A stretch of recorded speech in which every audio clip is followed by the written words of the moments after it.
Hi friends, எல்லோரும் எப்படி இருக்கீங்க? ஆம், இப்போ ரீசெண்ட் டேஸாக பார்த்தீங்கன்னா எல்லா ஊர்லேயும் வந்து இந்த கிளைமேட்டுக்காகவே முக்கால்வாசி வந்து ஃபீவர் வருது. ஸோ வெயில் இருக்குது அப்படின்ட்டு ரொம்ப கஷ்டப்பட்டோம். அதுவும் தாங்க முடியல. இப்போ வர இந்த கிளைமேட்டும் வந்து தாங்கவே முடியல. பார்த்தீங்கன்னாவே தெரியும் எந்த அளவுக்கு வந்து க்ளோஸ்டாகவே இருக்குது அப்படின்ட்டு. வானம் வந்து மூடிட்டே இருக்குது. அப்படியே எரிச்சலாக வருது. அதிலே வேறு இல்லாமல் உடம்பு வேறு சரியில்லையா. ஒரு 3 டேஸாக வந்து எனக்கும் லைட்டாக வந்து குளிர் ஜுரம். இன்னொரு பக்கம் பார்த்தீங்கன்னா ஸ்டொமக் அப்செட்டு. 2 நாளாக ரொம்பவே கஷ்டப்பட்டுட்டு இருக்கேன். இன்றைக்கும் சரி, இன்னும் க்யூர் ஆகல. நேற்றே போய் டாக்டர்கிட்ட பார்த்தாச்சு. பட் ஸ்டில் க்யூர் ஆகல. என்னன்னு தெரியல. ஏதாவது முடி கிடி வயிற்றுக்குள்ளே போயிடுச்சா என்னன்னு தெரில. ஒரே சவுண்டாக இருக்குது வயிற்றுல கடமுடன்ட்டு. என்னால் வந்து வலி தாங்கவே முடியல. ரொம்ப கஷ்டமாக இருக்குது.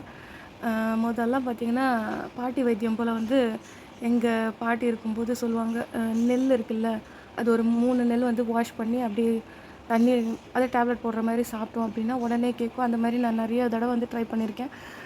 உண்மையிலேயே வந்து அது மாதிரி செஞ்சாக்கா நல்லா கேட்கும். பட் எனக்கு வந்து நெல் தான் கிடைக்கல. மித்தபடி வந்து தயிர் சாதம் தான் ஃபுல்லாக சாப்பிட்டுட்டே இருந்தேன். லூஸ் மோஷன் ஆகும்போது தயிர் சாதம் மட்டும் எடுத்துக்கிட்டால் கூட நல்லா கேட்கும். பட்டு அதுவும் கேட்கல எனக்கு சரியா. அப்புறமா பார்த்திங்கன்னா லஸ்ஸி மாதிரி போட்டு குடிச்சிட்டு இருந்தேன். அப்புறமா வந்து ஏன்னா உடம்பு வந்து டீஹைட்ரேட்டாக ஆகிட்டே இருக்குது. ஸோ ஹைட்ரேட்டாக வச்சுக்கிறதுக்கு ஏதாவது இந்த மாதிரி சாப்பிட்டுட்டு குடிச்சிட்டு இருந்தால் தான் கொஞ்சம் தெம்பாக இருக்கும். பட் முந்தா நேற்று வந்து ஃபீவர் நைட்டுக்காக தான் ஆரம்பிச்சிச்சு. ஓகே, தூங்கிட்டேன், டேப்லெட் போட்டு தூங்கிட்டேன். அதில் ஒன்றும் தெரியல. நேற்று ஃபுல் டே கொஞ்சம் கஷ்டப்பட்டேன். பட் இருந்தாலும் வந்து ஏதோ ஒன்று சாப்பிட்டுட்டு, ஏன்னா மேலே மேலே பசி எடுக்குது, தாங்க முடியல. தண்ணியாக குடிச்சிக்கிட்டு ஏதோ ஒன்று அப்படி ஓட்டிட்டேன். இன்றைக்கி வந்து ஃபுல்லாகவே வந்து டீஹைட்ரேட்டாக இருக்குது உடம்பு. எது வாயில் வச்சாலும் அப்படியே கொமட்டிகிட்டே வருது. நேற்று பார்த்தீங்கன்னா வாழைப்பழம் இருக்குல்ல, அது வந்து அப்படியே சக்கரையில் முக்கி சாப்பிட்டாக்கா அதுவும் நல்லா கேட்கும் அப்படின்வாங்க. அதெல்லாம் நான் வந்து முதல்ல ட்ரை பண்ணியிருக்கேன் தான். நல்ல ஒரு ரிசல்ட் கிடைக்கும். பட் இப்போது இந்த ஹெல்த்துக்கு வந்து என்னன்னா தெரில. முடி போனால் கூட சரி, வயிற்றுக்குள்ளார அந்த மாதிரி சாப்பிட்டாக்கா நல்லா கேட்கும். பட் என்னன்னு தெரியல, கேட்கவே மாட்டேங்குது. உங்களுக்கு ஏதாவது டிப்ஸ் தெரிஞ்சிச்சுன்னா எனக்கு கண்டிப்பாக சொல்லுங்கள். ஊசியை போட்டு போட்டு இடுப்பெல்லாம் வலி எடுத்துக்கு. இதுக்கு மேலே வந்து இன்ஜெக்ஷன் அப்படின்றது வேஸ்ட்டு தான். என்னால் வந்து தாங்க முடியல. பெயின், ஃபுல் பாடி வந்து பெயின் எடுத்துகிட்ருக்கு. இதே ரொம்ப கஷ்டமாகவே இருக்குது. ஏன்னா ஒரு ஃபியூ டேஸாக பார்த்திங்கன்னா இன்னொரு டென்ஷனாக ஓடிட்டுருக்கு வீட்டில். பார்த்திங்கன்னா தம்பிக்கு தான் வந்து உடம்பு சரியில்லை. கிட்னியில் வந்து கல் இருக்குது, சர்ஜரி பண்ணணும் அப்படின்னு சொல்லியிருக்காங்க. இப்போ தான் வந்து குழந்த பிறந்துச்சு. அதோட ஹாப்பினஸ்ஸே இன்னும் வந்து நாங்கள் ஃபுல்லாக வந்து என்ஜாய் பண்ணல. அதுக்காண்டி வந்து இந்த மாதிரி ஒரு பேட் நியூஸ் அப்படின்னா கஷ்டமாக தானே இருக்கும். ஒரு பக்கம் பார்த்திங்கன்னா ஃபினான்ஷியலி கஷ்டமாக இருக்குது. இன்னொரு பக்கம் பார்த்திங்கன்னா சர்ஜரி பண்ணணும் அப்படின்னா அவன் வந்து என்னை விட இன்னும் கொஞ்சம் பயம்தான். ஊசியெல்லாம் போட்டுக்கவே மாட்டான். அப்பேற்பட்ட புள்ள போய் சர்ஜரி பண்ணணும் அப்படின்னா பயந்தானே. அதுவும் வேறு கண்டினியூஸாக ஏதாவது உட்காந்த மாரி வேலை அப்படின்னா கூட பரவாயில்ல, அப்படின்னா யாராவது ஆளை வச்சு கூட செய்துக்கலாம். இவர் பார்த்திங்கன்னா ஃபுட் டெலிவரி பண்ணுறாரு. அது கூட வந்து ஆர்டர்ஸ் பேரில் போய் வந்து சமைச்சு கொடுக்குற வேலை. இவராகவே ஓனாக வந்து செஞ்சால் தான் உண்டு. ஸோ க்யூர் ஆகி வரத்துக்கு எத்தனை நாள் ஆகும்னு தெரியாது. இப்போது நேற்று தான் ஃபுல் போய் செக்கப்பெல்லாம் முடிச்சுட்டு வந்தாச்சு. இப்போது சர்ஜரிக்கு ஓகே அப்படின்னா ஒரு 2 நாள் பிஃபோர் வந்து அட்மிட் ஆகி சொல்லியிருக்காங்களாம். அது போகிறதுக்கு பயந்துட்டு ஒரு பக்கம் உட்காந்துட்டு கிடக்குறாரு. என்ன தான் பண்ணுன்னு தெரியல. இப்போ ரீசெண்ட் டேஸாக பார்த்தீங்கன்னா ஏதோ ஒரு ஊர் அப்படின்னு சொன்ன மதுரை தான் நான் நினைக்கிறேன். 50 பேர் வரைக்கும் ஒரே டைமில் பார்த்தீங்கன்னா ஃபீவர் அப்படின்னு வந்து அட்மிட் ஆகிருக்காங்களாம். ரொம்ப அவேர்னஸாக இருக்கணும். ரொம்ப எப்படின்னு சொல்கிறது, நிறைய ஊரில் பார்த்தீங்கன்னா கொரோனா திருப்பி வந்து ஸ்ப்ரெட் ஆகிட்டுருக்கு. ஸோ ஸ்கூல் ஓப்பனிங் டைமில் இந்த மாதிரிலாம் அப்படின்னா கஷ்டமாக தெரியுது. மேபி கொஞ்ச நாள் டைம் எடுத்துக்கிட்டே நம்ம வந்து பசங்களையும் அனுப்பலாம், நம்மளும் வந்து கொஞ்சம் சேஃபாகவே இருக்கலாம் வீட்டில் அப்படின்ட்டு தான் டிசைட் பண்ணியிருக்கேன்.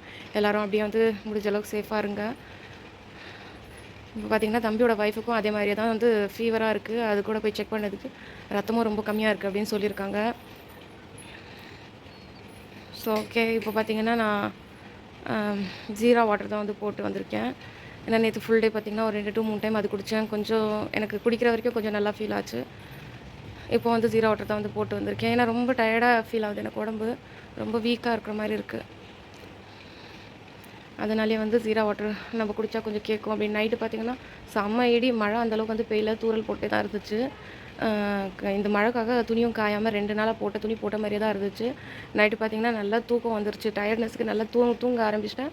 பார்த்திங்கன்னா ஹஸ்பண்ட் வந்து எழுப்புறாரு. நான் துணி காய போட்டிருக்கேன்ல, தூரல் போடுறது எடுத்துரு அப்படின்ட்டு. கொஞ்சம் போய் எடுத்துருங்க அப்படின்னதுக்கு, நான் போக மாட்டேன், போனால் போய் இல்லைனா விட்டுரு அப்படின்னு சொன்னார். சரி, நம்மளே போய் எடுத்துடலாம் அப்படின்ட்டு தூக்க கலக்கத்துலேயே வந்து ஒரு 12:30 மணி இருக்கும்.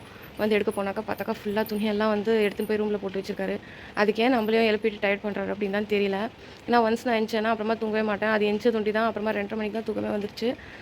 திருப்பி வந்து தூங்கிட்டாக்கா அந்த ஸ்டொமக் பெயின் அந்தளவுக்கு வந்து எனக்கு தெரிய மாட்டேங்குது. நல்ல டயர்ட்னஸ். நேற்று டேப்லெட்ஸ் எல்லாம் வந்து கொடுத்துருந்தாங்க. ஸோ அதில் சாப்பிட்டதுமே கொஞ்சம் நல்லா தூங்கிட்டேன்.